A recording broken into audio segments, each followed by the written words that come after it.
do not understand, and I really, really dislike about women's MMA.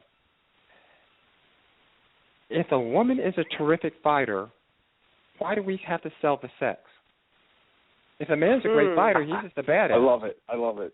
But if a woman's a great fighter, why do you have to dress her up and in a bikini and put all and all that the sexiest and I'm sure Rachel's going to come back in this and that person's sexier to this one and so on. I mean, why do we have to discredit women and dismiss all the hard work they put in to be a phenomenal athlete?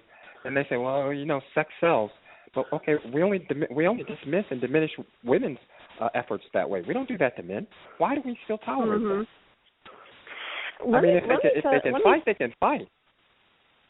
Right, and if the woman can fight, I say, that's a bad chick right there. She can fight. If she can't fight, hey, get her off. She ain't worth a damn. I want to see someone who can fight.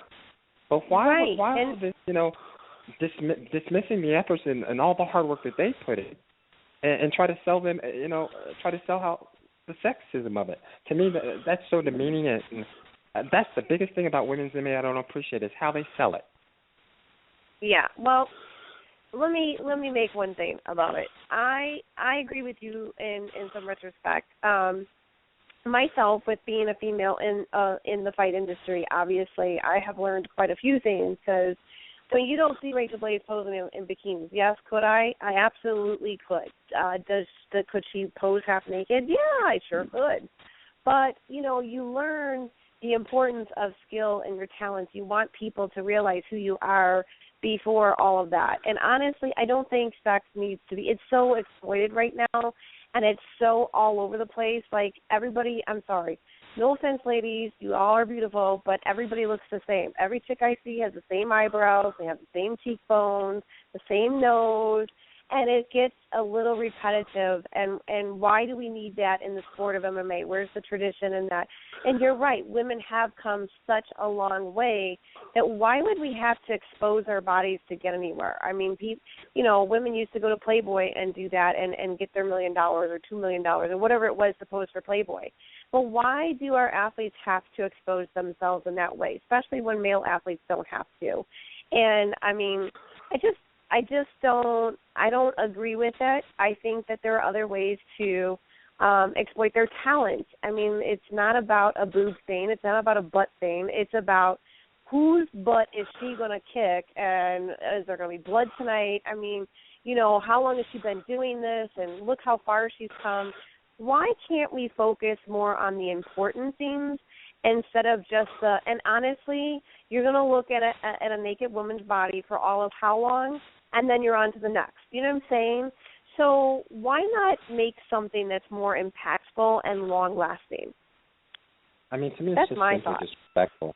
You've disrespected that person's hard work, and I'm never co-signing on that. Never going to co-sign on that.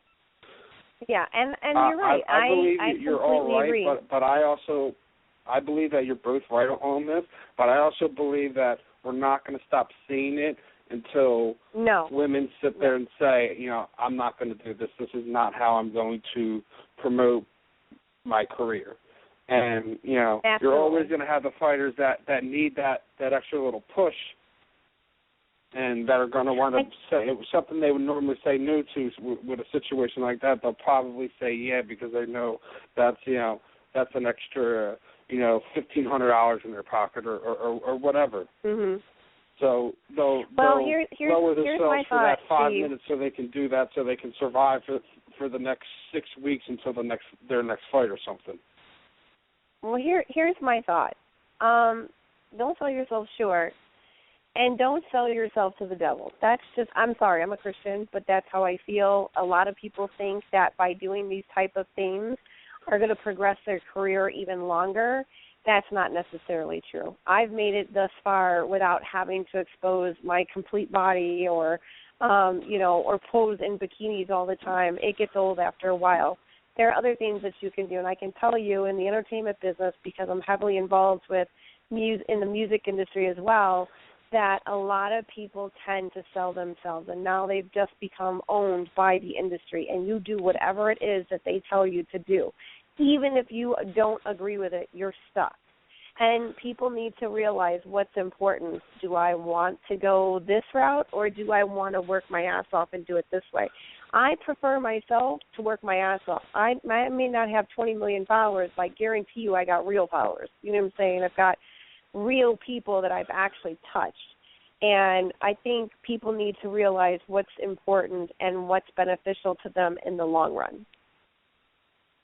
Absolutely. Yeah, I mean, on I a side note agree about that, the same way that people are, these girls push themselves out on the thing, and that's the one thing I don't like about it. Another thing I don't like about how when you, like how we had a fight, the two girls that fought this past weekend, and Joe Rogan is sitting there and I didn't like that fight. The one girl was in there and she was just catching a beating and was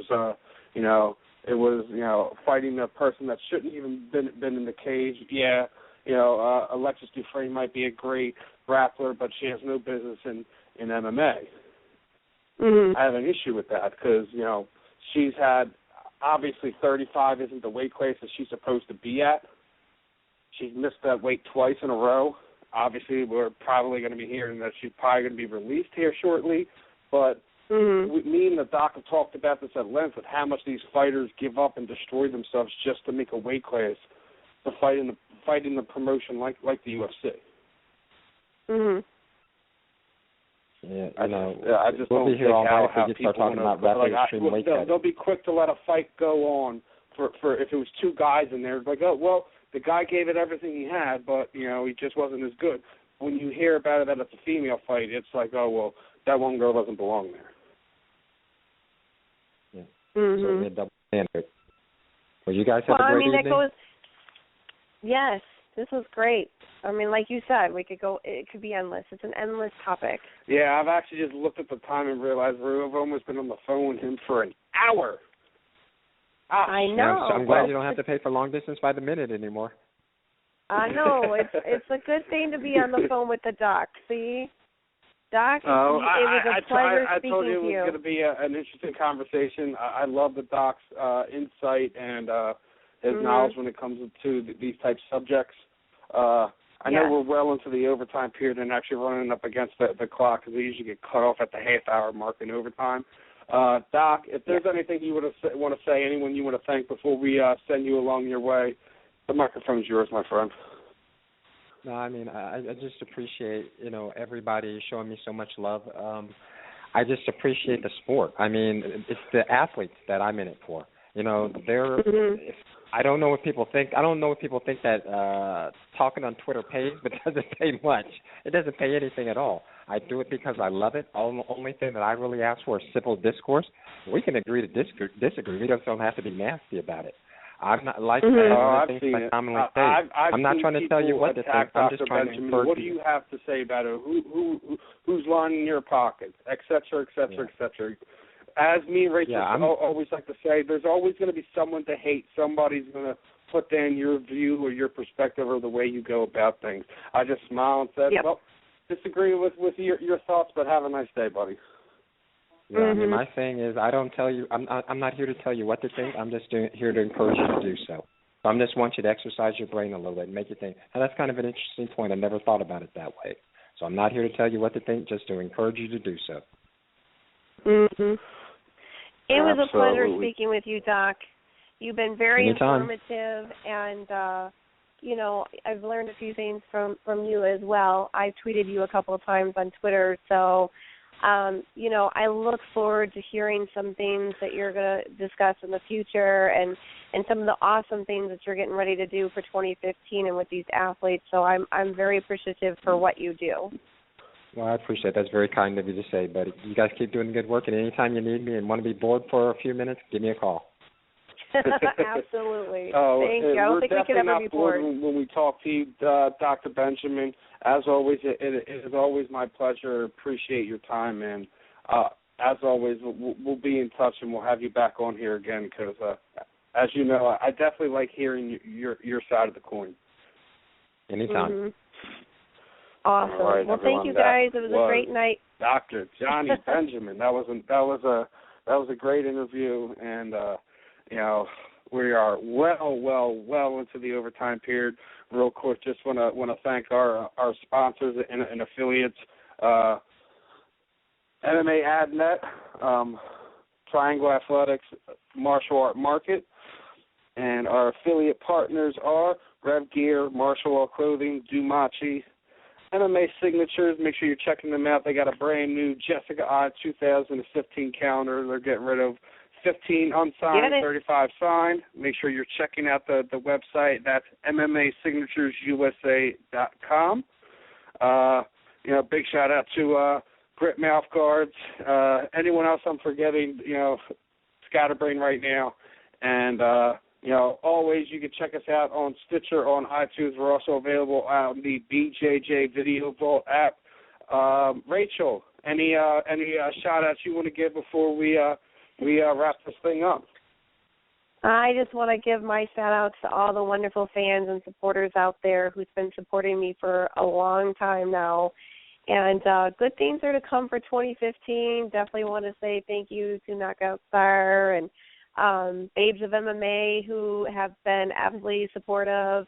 Some of the other organizations, I don't know them all at the top of my head, but honestly, love you. Smooches to you all. Appreciate being on the show tonight, Steve. Loved being a guest host, and this was awesome. Let's do it again. Definitely. We'll be in touch. Maybe we can take a few days out in the month and have you on, and let's have some fun with some of these fighters and picking their brains. And sometimes it feels like brains. 2 hours isn't enough time with the people that we talk to and the stuff that we got flying around in our heads. Definitely big thank you to our guest for this evening. Dr. Benjamin staying on with us for almost an hour. Cody Bollinger, he's going to have an amazing 2015. I just feel it in my gut. There's something about him going up to 45 that I like. And Dr. Anna Maria DeMars, she pulls no punches. She's been molding one of the greatest female talents of this age. She's been kicking butts since the 80s, and definitely it was a pleasure having her on tonight. Big shout out and thank you to Jessica over at Armbar Nation for setting up the interview. Shout out to Brian for setting up the interview with Cody, and and again, Rachel, thank you for your time and coming on and co-hosting with me. I'm sure you had more fun than you thought you were going to have tonight. I did. It was a pleasure, Steve. It was a pleasure. So, looking forward to next time. Well, this is Rachel Blaze, and I'm signing out, Steve. All right. Well, I'm shutting this thing down as well.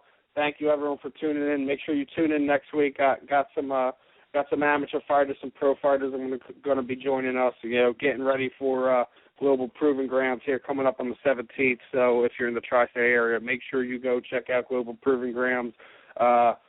Sammy Oropeza is going to be headlining that, and Anton Berzin, another local tri-state area boy, is going to be in the co-main event. So make sure if you're in the area, you come check it out. And again, thanks everyone for tuning in, listening, and supporting. It's going to be a big 2015 here at K-Side Submissions.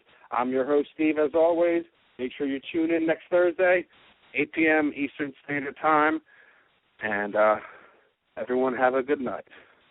This is MMA fight music producer Mikey Ruckus, and you're listening to another edition of K-Side Submissions with Cole Vick and Steve Brashell. This is about to all who are ready to of my dialect. Bring up a grip to the script of the podcast, 6 4 times and 3. Drink them around and upside down and repping you with the crazy sound. Sitting and jumping you and doing back to the Monday like what you about.